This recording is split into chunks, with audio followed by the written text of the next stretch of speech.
दोस्तों जय माता दी। मीन लग्न, गुरु महाराज की मीन लग्न, और मीन लग्न वालों से कर्म के देवता शनि क्या करवाना चाह रहे हैं, क्या सावधानी बरतने की सलाह दे रहे हैं और क्या क्षेत्र दिखा रहे हैं जिनमें वो सफल हो पाए। तो एक बात तो बहुत अच्छी है कि आपके 11वें भाव के कारक बनते हैं शनि। लग्न की बात कर रहा हूँ, राशि की बात नहीं कर रहा हूँ। और 11वें भाव के कारक बनते हैं तो ये फ्रेंड सर्किल का है, सामाजिकता का है, इच्छा पूर्ति का है, लाभ का है। कड़ी मेहनत से लाभ की बात कर रहे हैं यहाँ पे शनि महाराज। वो कह रहे हैं कि फ्रेंड सर्किल, दोस्तों से अच्छे संबंध रखिए, समाज में भी मिलिए, जुड़िए और घुलिए, सफलता जरूर मिलेगी। ज्ञानी पुरुष हो, महिला भी, तो अच्छा काम कर सकते हो, समाज को अपने पक्ष में ला सकते हो। तो सावधानी बरतना है, दोस्तों से धोखा मत देना, समाज में ईमानदारी बरतना, लाभ होगा।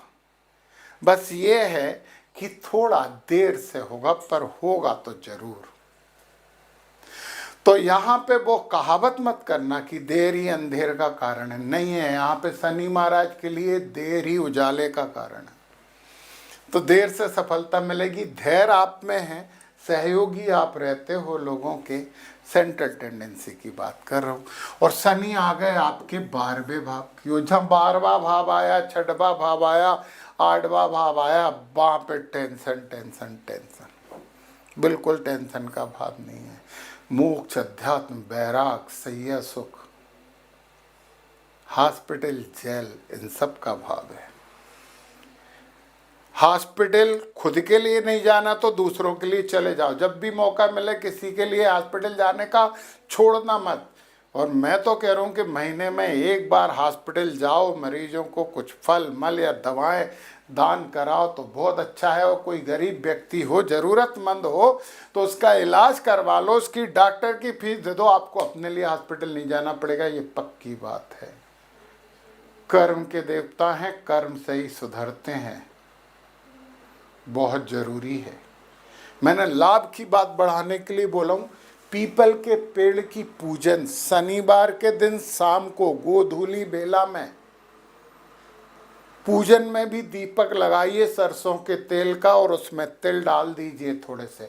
और आपकी मीन लग्न है, गुरुवार को भी सुबह 11 बजे से पहले पहले पीपल के पेड़ के नीचे घी का दीपक लगाइए, एक चुटकी हल्दी डाल दीजिए। आपकी जिंदगी की आधी समस्याएं हल हो जाएंगी, परंतु श्रद्धा और विश्वास और भावना के साथ ये जो हम कृत्य कर रहे हैं, ये कोई दुकान पे नहीं जा रहे कि पैसे दिए सामान मिल गया। मतलब दीपक लगाया, घर तक आए तो खुशखबरी आ गई।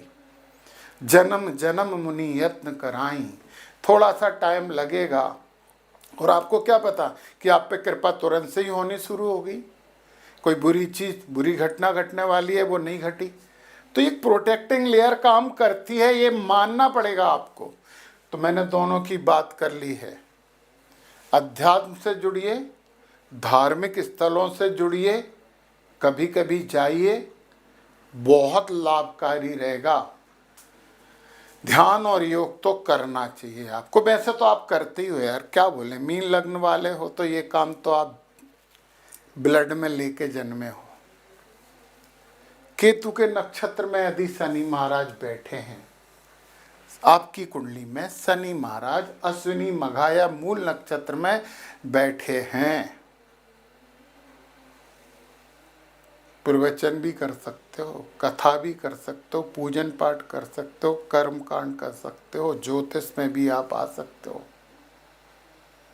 गणपति जी की आराधना करना है, लक्ष्मी नारायण की भी आराधना करना है, तो गणपति जी की नहीं, सिर्फ परिवार की आराधना करना है और लक्ष्मी नारायण की आराधना करना। ओम नमो नारायणाय बहुत अच्छा मंत्र है।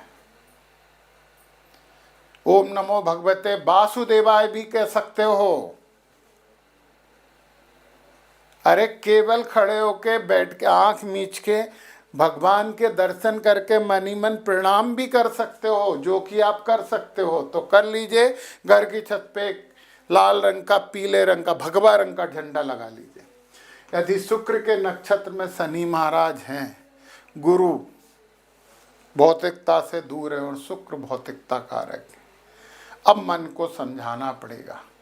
तो फिर हम यहाँ पे लग्जरी लेके आएंगे। जैसे यदि मान लो हम पूजन पाठ कर रहे हैं तो बहुत अच्छी व्यवस्था करें, खूब अच्छे से सजाएं, सब कुछ करें, अच्छे कपड़े पहने, साफ सुथरे कपड़े पहने, अच्छा करें, धन आएगा, ये पक्की बात है। यदि सूर्य के नक्षत्र में बैठे, गुरु और सूर्य बहुत अच्छे हैं, शनि और सूर्य तो पिता पुत्र हैं, तो पिता पुत्र अच्छे संबंधों वाले नहीं है। कारण है ना, सूर्य जो है वो अधिकार चाहिए, शनि तो कर्म करते हैं, तो कर्म मतलब कर्मचारी और राजा दोनों बैठ गए। यदि सूर्य की डिग्री शनि से ज़्यादा है, गुरु आपके हैं, बहुत एजुकेशन फील्ड में बहुत बड़े स्थान तक जा सकते हो। स्कूल कॉलेज खोल लीजिए, प्रोफेसर प्रिंसिपल कुछ भी बन जाइए।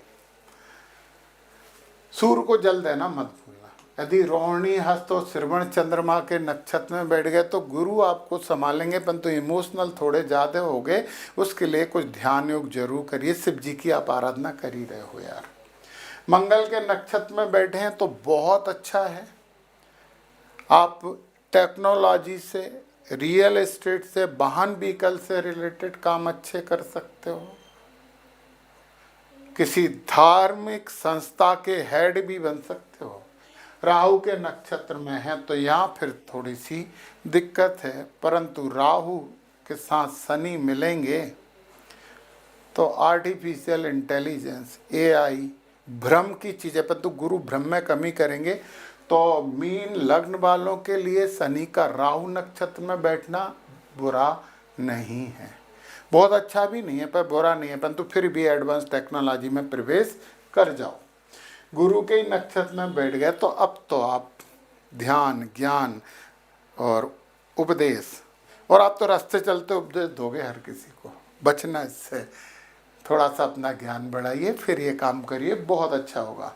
शनि के नक्षत्र में बैठ गए तो कर्मठता रहेगी आपको। शिव जी की आराधना करते रहिए, पीपल के पेड़ की पूजा भी करते रहिए। और यदि बुध के नक्षत्र में बैठ गए तो सबसे अच्छा है आपके लिए, बहुत अच्छा व्यापार आप कर सकते हो। बैंकिंग सेक्टर आपके लिए 100% शुभ है। शेयर मार्केट भी करो तो बैंकिंग सेक्टर में यदि शनि बुध के नक्षत्र में बैठे हैं, मीन लग्न है, तो कर सकते हो शेयर मार्केट का काम। बाकी थोड़ी और चीज़ें भी देखनी होती है। नक्षत्रों को अच्छे से समझना चाहते हो तो डिस्क्रिप्शन में मेरे ऐप की लिंक है ना, क्यों डाउनलोड नहीं किया, कर लो भैया, बहुत लाभकारी चीज़ें मिलेंगी। थोड़े पैसे देने पड़ेंगे, पर थोड़े थोड़े बोला मैंने। चलिए, यदि शनि महाराज मेष, सिंह और धनु राशि में बैठ गए तो गुरु आपके मन को शांत करेंगे थोड़े से, परंतु फिर भी एक एग्रेशन हो जाएगा। थोड़े से वाद विवाद और तर्क वितर्क ज़्यादा करोगे तो बचो तो अच्छा है इनसे, इन चीज़ों से बचना चाहिए। वृषभ, कन्या और मकर में बैठ गए शनि, बहुत अच्छे हैं, कोई समस्या नहीं, लाभकारी हैं, सबसे अच्छे हैं आपके लिए। देखिए, वृषभ ये है, कन्या ये है, मकर ये है, वायु त्रिकोण में बैठ गए, आपकी वाणी में दम आएगा, बोल के कमाओगे। मिथुन, तुला और कुंभ में बैठ गए,